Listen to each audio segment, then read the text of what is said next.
If you follow my Age of Sigmar videos, first of all, thank you very much for your support.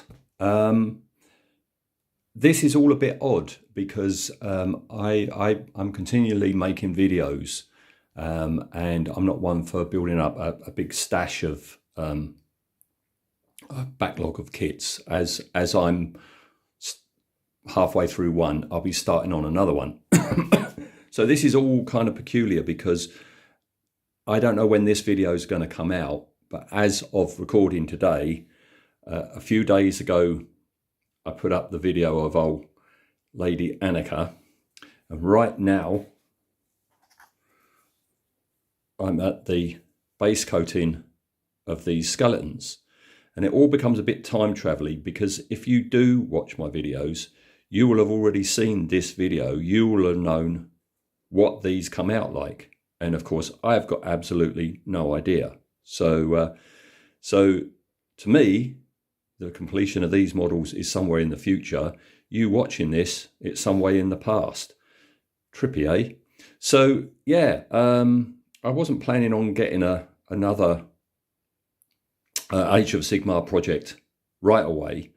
I was going to go onto a vehicle or a craft or something. That's what I had hankering for. But I was down in my local gaming shop today, good old Chaos Cards in Folkestone, and they had this.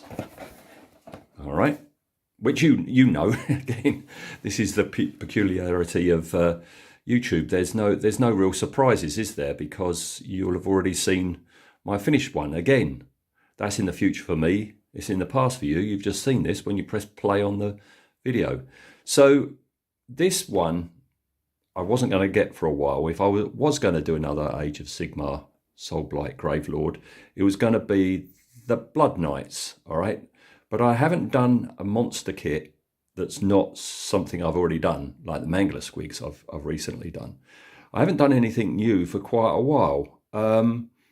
This is a peculiar one. This design-wise, this is very peculiar because basically you've got a vampire toff up top, and then you've got an amalgam of them with, I don't know, a dragon, a bat, or whatever. Again, I don't know the lore at the moment. I'm waiting for the new tome to come out.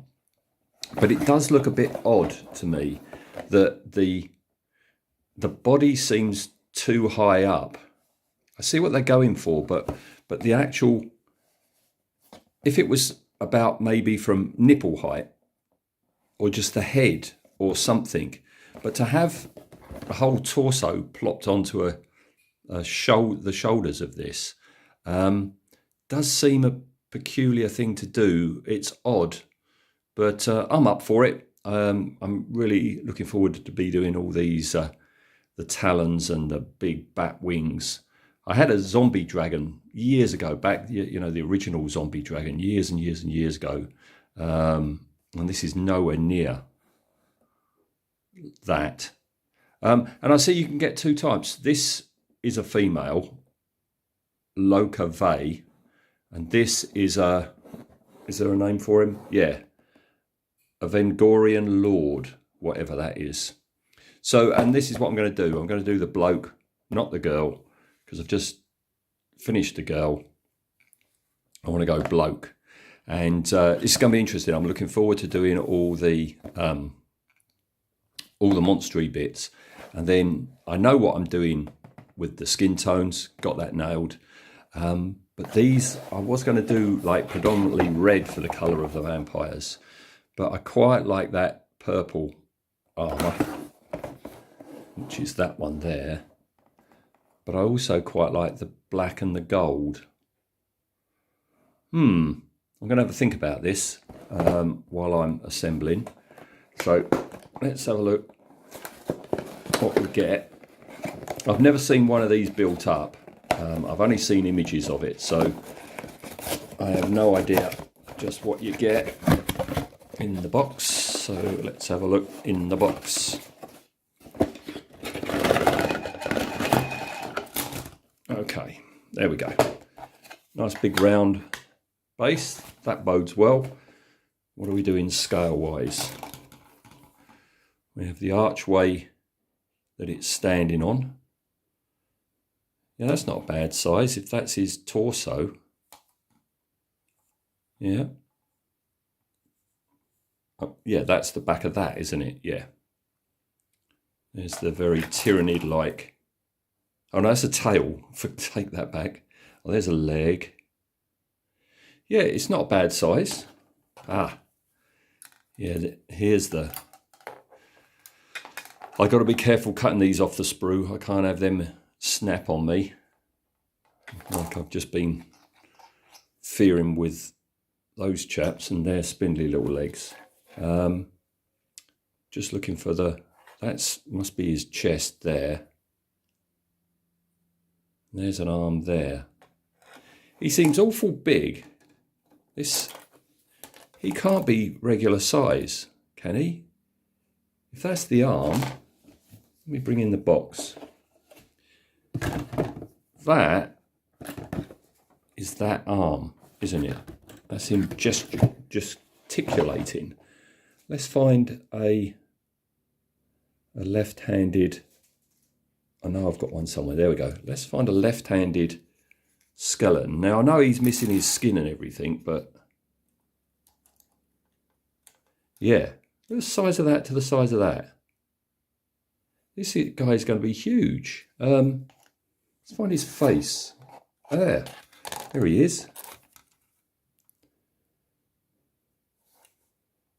There he is there. I'm bringing Annika. He's massive. I guess it's the transformation, you know, because he's transformed into this creature which has made him grow. Oh, he's a lot bigger than I thought he would be. A lot bigger. He's reminding me in size-wise of those Games Workshop figures you got back in like the late 90s that were 54mm.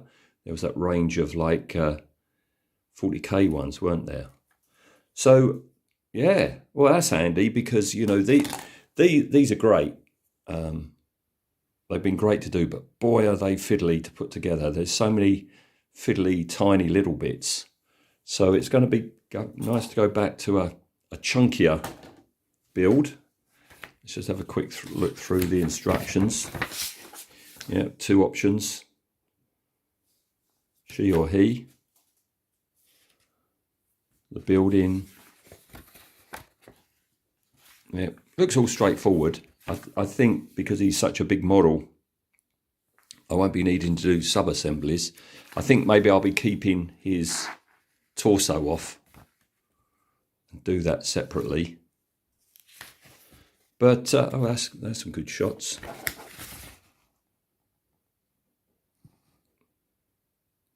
The fact that they've only got slitted eyes with no pupils says to me they're very small slitted eyes. So no pupils for me neither. Oh, and his head goes in last thing. All right. Well, as I say, got some brand new snippers.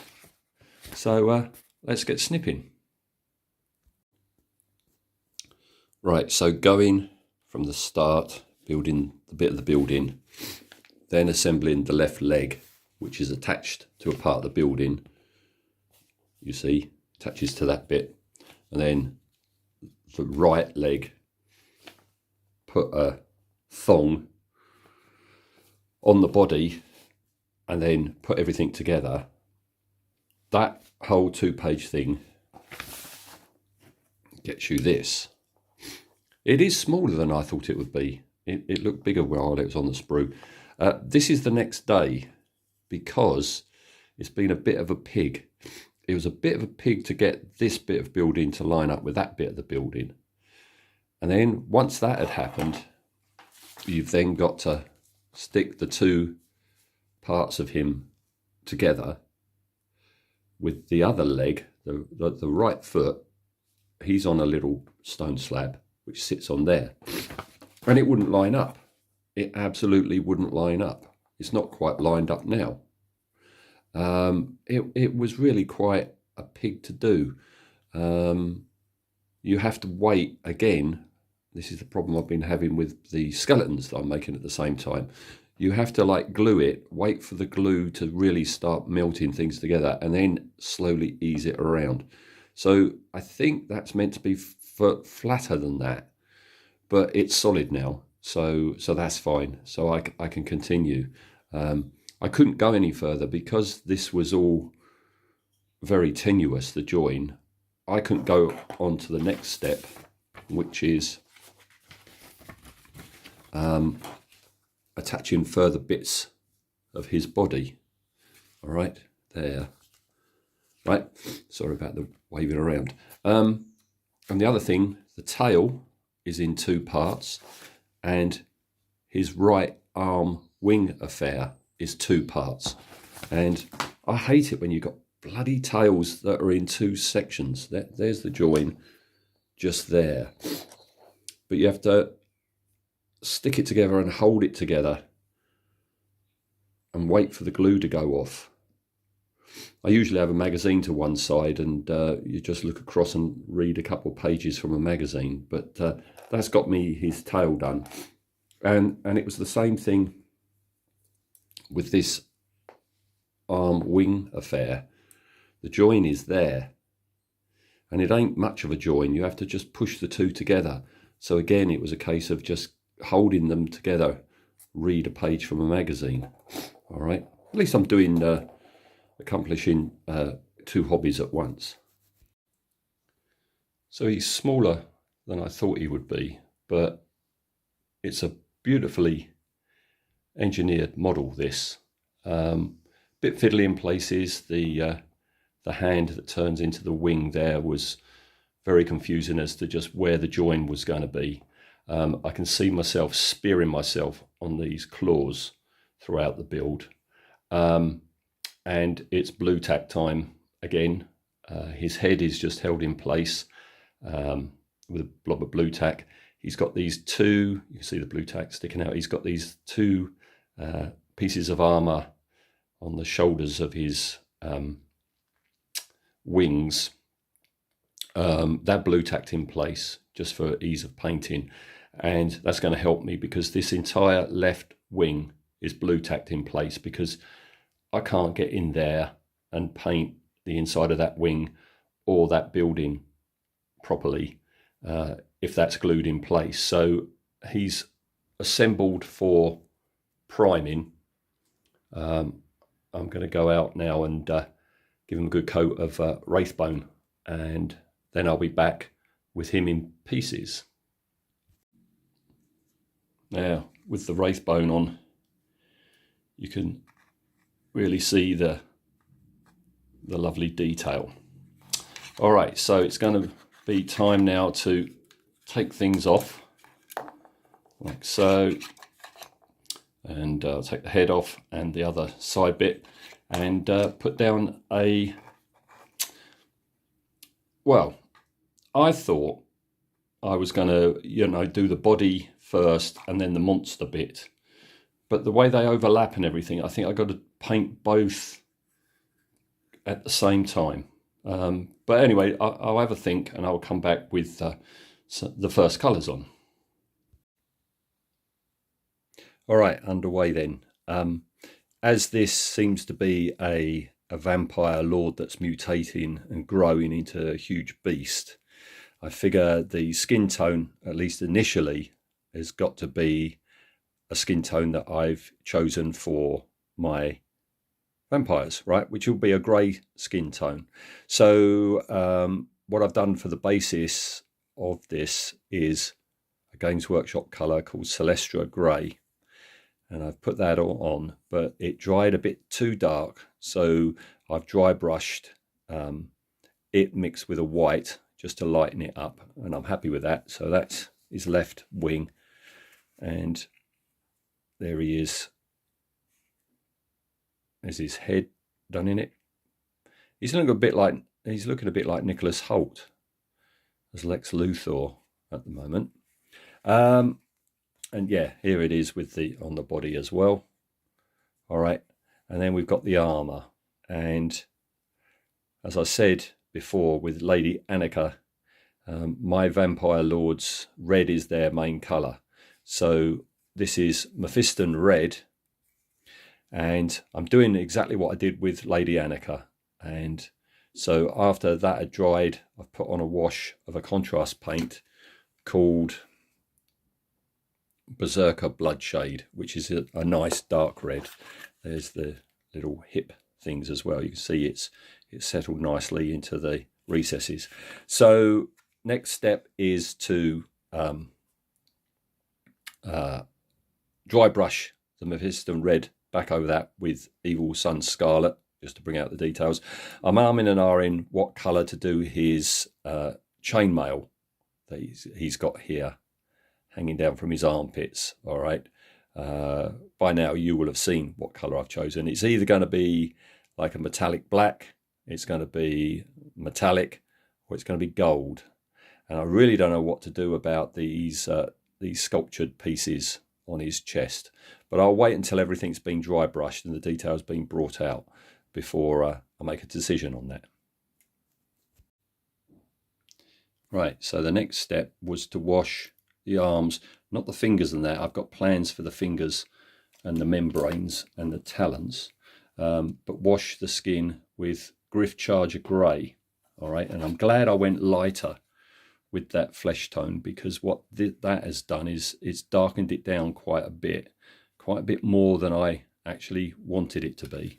So I've got to go back and dry brush with the Celestra Grey mixed with white. Okay, what a charmer. And just do some highlighting. And what I decided to do with the armor, God, this looks bright. It's not this bright, honest.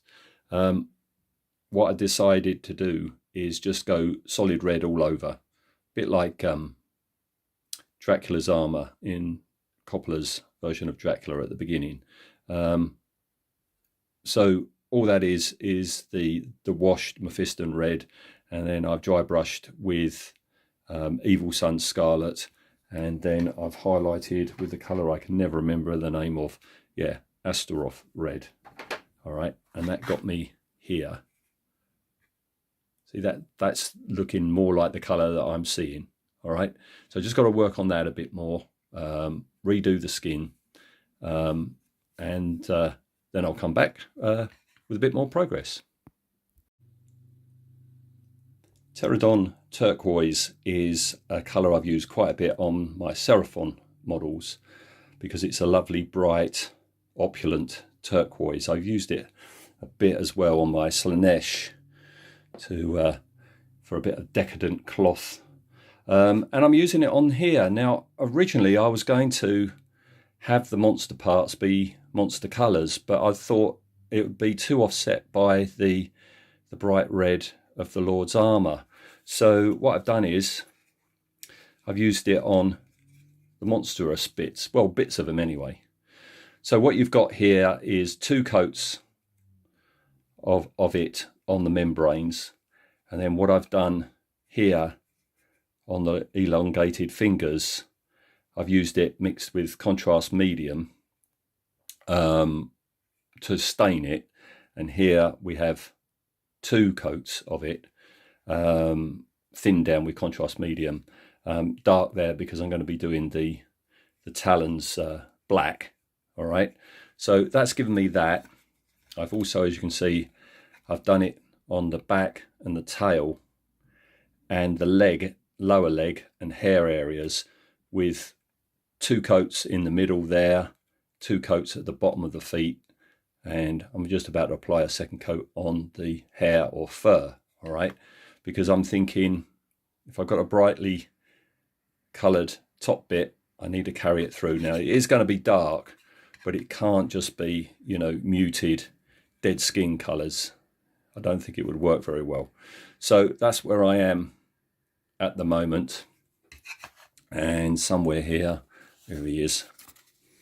Oh, get him the right way round. I'm working on his face, like so. So he's coming along. Next thing I've got to do is this upper area, this lower finger, if you're looking this way, I'm going to put on black mixed with contrast medium to darken that down, and then like about half of the membranes. all right? And then the talons will be black. All right, then I've got to decide on a colour for the loincloth. And that loincloth, they might be the same. Oh, and the chainmail, I've put Black Legion over metallic. All right, so we're cracking along. I've got to darken these down a bit more. I want the feet to be almost black, so I might be putting some black mixed with contrast on there, and especially on that fur. I'm in an iron about whether that needs darkening down anymore. I don't think it does, but I'll have a ponder. So starting from the top and working down, that's his sword done. I'm thinking a copper or brass sword wouldn't be too much use in a battle, would it? So I think I'm going to change that back over to steel and just have gold for the handle. All right. What else have we got? Yeah, I decided on shyish purple for the loincloths. So I put one coat on. I'm going to put another coat on because I want that nice and dark. All right. Rethink time on the fingers.